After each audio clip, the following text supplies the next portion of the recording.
En los dos primeros vídeos de esta serie hemos tratado a dos obras del mismo autor estadounidense, Wayne Barlow, Avatar y Darwin 4, ambos de xenobiología. A continuación, en los otros dos siguientes vídeos se trató dos proyectos de otro autor escocés del género, Dougal Dixon, Afterman y Futuro Salvaje, ambos de evolución especulativa. Ahora, en cambio, aterrizaremos en la obra de un tercer autor de origen turco esta vez, Cevdet Mehmet Kösemen, de nuevo de xenobiología. Movamos un poco los orígenes por nostalgia, mejor conocido como Cem Kösemen. En el caso de hoy, la vida de Snayat. Este autor, pese a tener conocimiento de paleontología y zoología, se le podría nombrar como un artista más que cualquier otra cosa. Pese a ser turco, su publicación está principalmente en inglés. A muchos les sorprenderá el hecho de que no haya puesto a All Tomorrows como su obra más representativa, pero al ser una obra tan experimental en cuanto a este subgénero, creo que me centraré primero en obras más clásicas, entre comillas. Snayat es un mundo ligeramente más grande que la Tierra, pero tampoco demasiado. Este mundo está compuesto de dos continentes, Glacia y Notor, tres subcontinentes, Vesternia, Isternia y Eurolandia, tres grandes islas que no he sabido si clasificar como continentes, subcontinentes o cómo, Midlandia, Eukatalia y Thalasia, y muchas otras islas como Endlandia, Ar o Mapag, siendo cubierto en su mayoría por agua. Este planeta está pasando por una glaciación algo más leve que la nuestra y sí, hoy en día estamos en una edad de hielo. Se mide esto en si alguno de los polos está helado todo el año, lo cual aquí es el caso. Este planeta tiene 8.000 millones de años de existencia, siendo el doble de viejo que la Tierra. 3.000 millones de años tras su nacimiento aparecen los primeros organismos, muy simples aún. El crecimiento de diversidad sería exponencial, dándose lugar a un boom de biodiversidad comparable a la explosión del Cámbrico que acabaría 1.000 millones de años después con una extinción masiva. Tras esta catástrofe, flora y fauna salen a la superficie en un proceso que durará 2.000 millones de años. 800 millones de años tras la llegada de la vida a tierra firme se da lugar a una civilización cuyo nivel tecnológico no llega a establecerse, pero que acaba por extinguirse.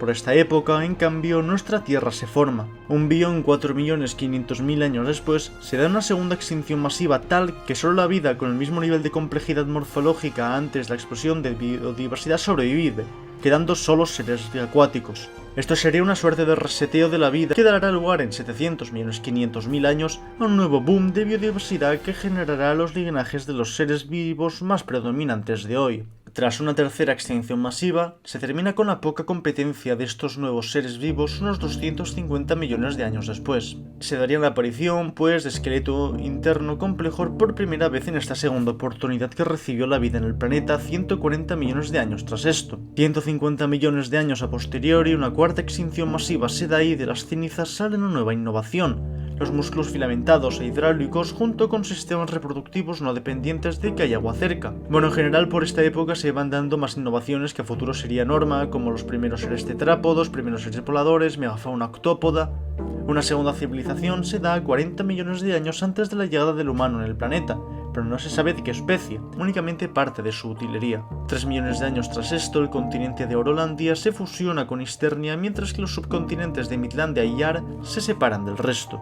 30 millones de años pasarán antes de que llegue el humano ante la necesidad de esta especie de salir de su planeta de origen dado problemas de abastecimiento en la Tierra 200 años en el futuro con respecto a la publicación del proyecto. Estas primeras arcas estarían cargadas de robots llamados durmientes y de material genético de donde saldrían los primeros humanos, llamados primogénitos, que nacerían 200 años después, cuando el arca finalizase su viaje. No obstante, estos primogénitos desarrollaron altas tasas de depresión por la falta del amor paterno humano. Es así que los durmientes decidieron crear varias religiones ecologistas para los snayadíes y así mantener a la población controlada. Lo malo es que ya era tarde. La siguiente generación, ahora nacida naturalmente, le pilló tierra a la biosfera del planeta por entorpecer su misión, dándose la guerra arbófoba que no llegó mucho, pero bueno. La mayoría de las religiones creadas por los durmientes se vieron eclipsadas por una nueva religión, el culto personalista de Moiz Mavrocordatos. Esta logró influenciar altamente al neomediterráneo, esta zona, y tras un intento frustrado gracias a los rebeldes neomediterráneos de conquistar la Tierra, se decide destruir toda la tecnología interestelar y nanotecnología por lo peligrosas que acabaron siendo.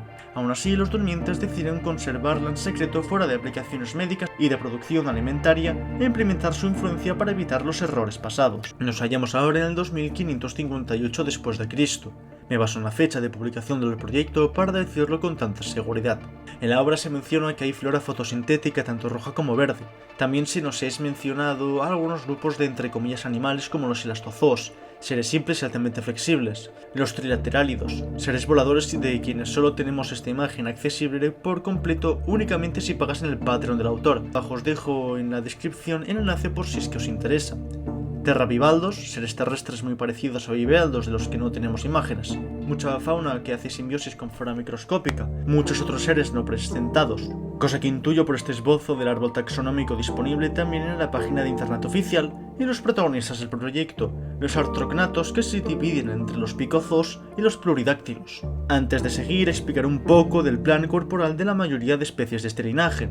Viendo la imagen de uno de ellos, podrías hacerte el listía y decir que esta es su cabeza y esto, no sé, su aparato reproductor. Hay que tener la mente un poco sucia como para que sea lo primero que se te venga a la cabeza, pero bueno. Si es lo que has pensado, déjame decirte que estás en lo cierto en un 50%. El lugar en donde están los dientes barrapicos que trituran la comida y los ojos no es por donde se ingiere el alimento, sino que es este tentáculo de aquí abajo, por donde el alimento entrará al cuerpo después de ser masticado. El aparato reproductor, en cambio, está en el interior de sus fauces, es decir, del revés que tu hipótesis. La razón por la que este pico está alrededor del aparato reproductivo es porque antaño, siendo seres marinos, filtraban y desarrollaron una estructura llamativa para cortejar. Cuando la fueron cambiando de nicho, las especies que necesitaran comer algo más grande desarrollaron las fauces en donde tenían estas estructuras y luego los ojos, necesarios ahí para saber qué se estaba masticando. Las hembras desarrollaron un útero en donde se formaría a la cría para luego regurgitarla.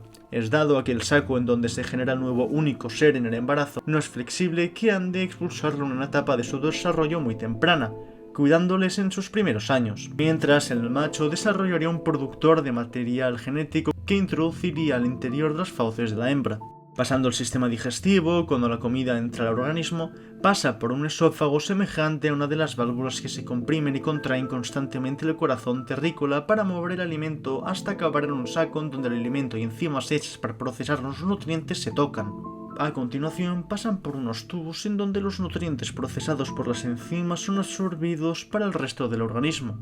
Al pasar por la segunda mitad del tramo, más delgado que el anterior, desechos del resto del organismo se juntan con los del sistema digestivo y se expulsa el sobrante por la parte trasera. Siguiendo, veamos al sistema cardiorrespiratorio. Este absorbe O2 y expulsa CO2. El aire entra por unos agujeros en forma de protuberancias situadas en sus axilas. Así, pese a tener los brazos pegados al pecho, se puede respirar igual, por esto que tienen los aparatos fonadores a banda y banda de su pecho, pudiendo hacer sonido envolvente casi hipnótico para los humanos según qué especies. Los tubos por los que entra y sale el aire, dado el movimiento de las patas, produce un movimiento de 4 tiempos a lo cilindro de pistón de motor que hace que el aire entre y salga solo, permitiendo que a la hora de correr este entre con más velocidad. Al estar quietos sigue entrando, pero no tanto. No lo necesitan tanto si están inactivos. Y ya en el organismo, el oxígeno llega al corazón directamente para que se mezcle con la sangre y así bombearla al resto del cuerpo recién oxigenado mediante venas a los músculos, quienes tras absorber el O2 y expulsar CO2, cuando este primer gas se ve impregnado por su carbón, hacen el camino de vuelta en otras venas al corazón, al saco oxigenador y finalmente al exterior. Saltando ahora al sistema nervioso, mediante un líquido ácido y rico en sales dentro de canales, las cargas eléctricas que les permiten moverse llegan rápidamente. Tienen en total 2 cerebros compuestos de canales más delgados que en el resto del sistema nervioso, uno para funciones motoras y otro para funciones cognitivas, teniendo este segundo impulsos químicos y no eléctricos como con el resto del cuerpo. Gracias a este sistema, los artrognatos pueden ver, oír, sentir y oler. Pasando a tema músculos, veremos que estos están divididos entre músculos hidráulicos, hechos para tirar, y músculos fibrosos, hechos para empujar. Estos les permiten tener una movilidad mucho más fluida. Los primeros están compuestos de lóbulos cargados de agua, el cual se va apagando diariamente al dormir. Estos músculos aparte también producen las defensas del cuerpo. Los otros, en cambio, se componen de fibras que se alimentan de nutrientes y de oxígeno constantemente, muy parecidos a los terrícolas. Por último, tendríamos que hablar de su estructura ósea. Esta está compuesta de un hidrocarbono muy semejante al de la madera, haciendo que no se fosilice tan fácilmente como la Tierra y que subsecuentemente los hallazgos hechos en este planeta nos hayan dejado muchas incógnitas hasta el momento. Del artrognatos se nos presentan a 17 órdenes y en total a 95 especies. Junto con información oficial dada y especulación propia, he podido desarrollar un cladograma de los artrognatos, por lo que iré explicándolos de clado en clado. Empecemos con los picozoos, los más extensos. En el grupo de los panofídeos podemos encontrar a los lofófidos y los haplobránquidos, seres altamente conservadores en cuanto a plan corporal. Los lofófidos en particular serían una de las pocas especies herpemorfes del planeta en ser herbívoros, algo sumamente extraño en Snayat. También se ha planteado meter al grupo de los esprogofidios, y aunque las especies que los comprenden son indudablemente panofidios, al meterlos en un mismo saco ha llegado a ser algo polémico dentro de la comunidad científica. Continuaremos con el grupo de los mégicos, compuestos de los alotaurimorfes. A estos se les ha intentado separar entre la familia de los esperotáuridos y los arqueotáuridos, pero de nuevo hay polémica en el tema. El otro grupo de los mégicos, aunque un poco más lejanos, serían los cardiocetoides, en donde tenemos a los getocetos, cardiocetos y demás grupos más minoritarios. Respiran oxígeno, pero habitan los mares. Pasaron de tierra a mar, tal y como muchos reptiles de la tierra o cetáceos. Por último, pero no por ellos menos importante, tenemos al grupo de los caedrooricticoidos, en donde tenemos a dos ramas principales, el de los caedroniformes y el de los oricticoidos. Empecemos con el primero. En este habitan los pestidontes y los blumboniformes, seres a quienes se les ha hecho muchos peluches y demás productos de mercadotecnia por su aspecto adorable. Ambos habitan principalmente en orillas para alimentarse de peces. Recordemos que como este término no es formal, se puede usar tanto para salmones y truchas, sí, pero también para manatíes y ballenas. Ahora, yendo al grupo de los oricticoidos, de nuevo, nos topamos con dos ramas, la de los bípedos y los orícticos, de donde viene el nombre. Comencemos de nuevo con los primeros. Entre los bípedos podemos hallar a los trombráquidos, titanimorfes y monontiquéridos, quienes abandonaron su postura cuadrúpeda para poder correr más, aunque esto lo pagarían yendo más lento. El caso de los orécticos, en cambio, es algo dispar. Los macnópsidos serían el primer linaje en divergir, y luego el de los caedrontes y los futudimorfes, la cara del proyecto. Antaño fueron más diversos, pero a día de hoy siguen siendo indudablemente los depredadores superiores de los ecosistemas en donde se atrevan a inmiscuirse. Una última rama, algo más conservadora, en cambio, sería la de los espinostomas. Apartados de los picozoos, ahora sí, tenemos a los polidáctilos, quienes a diferencia de los primeros tendrían 6 dedos por articulación. Estos derivarían de seres semejantes a 100 pies, cuyo plan corporal no se habría visto muy derivado en el caso de los haplobránquidos. Estas múltiples patas, pues, se juntarían con el tiempo, generando estas complejas manos. Estos serían bastante diversos, pero no tan prósperos como los picozoos. Un grupo a destacar, por ejemplo, sería el de los turtimorfes, caracterizados por tener el tejido dorsal ligeramente más duro que el inferior. Habiendo explicado todo esto, toca analizar. Puntos positivos de Snayat. La historia creada para este planeta, tanto la geología como la humana, dotan a este mundo de una profundidad muy inmersiva que realmente te dan la sensación de que este planeta tiene unas bases muy tangibles, con detalles que se nos dejan a la interpretación y dejando imaginar al propio espectador las posibilidades de este mundo. A veces lo que no se cuenta vale tanto como lo que queda explícito. La idea de añadir dos civilizaciones que acabaron por extinguirse sin llegar a las estrellas sin detallar demasiado, por ejemplo, es algo que para el momento fue muy innovador, y dar fechas a la aparición de algunos rasgos como el nacimiento de seres octópodos, de la habilidad de volar y demás, nos dejan ver un trabajo mucho más minucioso del que uno podría creer, por lo que no sientes que sea todo algo tan arbitrario. Como ya he dicho, este proyecto no nos explica a detalle muchos otros temas, lo cual me parece una pena, ya que lo poco que se nos muestra, un solo grupo y poco más de otro par, es fascinante. Aún así no debería considerarse esto como algo malo, no hace falta hacer un proyecto de envergadura de Serina para que se haga algo mínimamente bueno.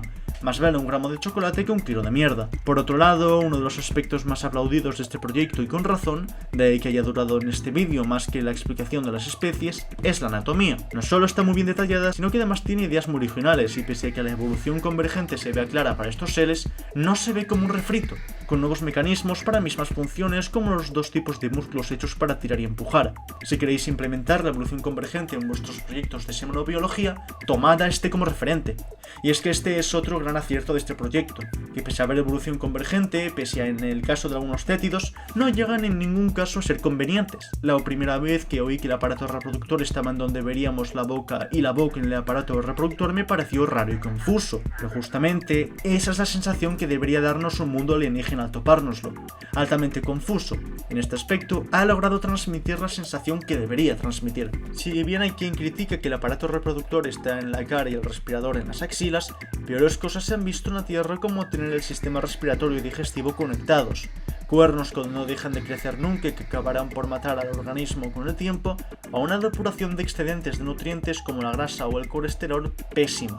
Si le preguntas a un ser vivo Snayadi, te dirá que no tiene sentido que los dientes estén por donde se traga, ya que uno puede herirse la lengua o la mejilla al mascar y tragar a la vez, o que no tiene sentido que tantos órganos vitales como la boca, nariz, ojos y cerebro estén en el mismo lugar.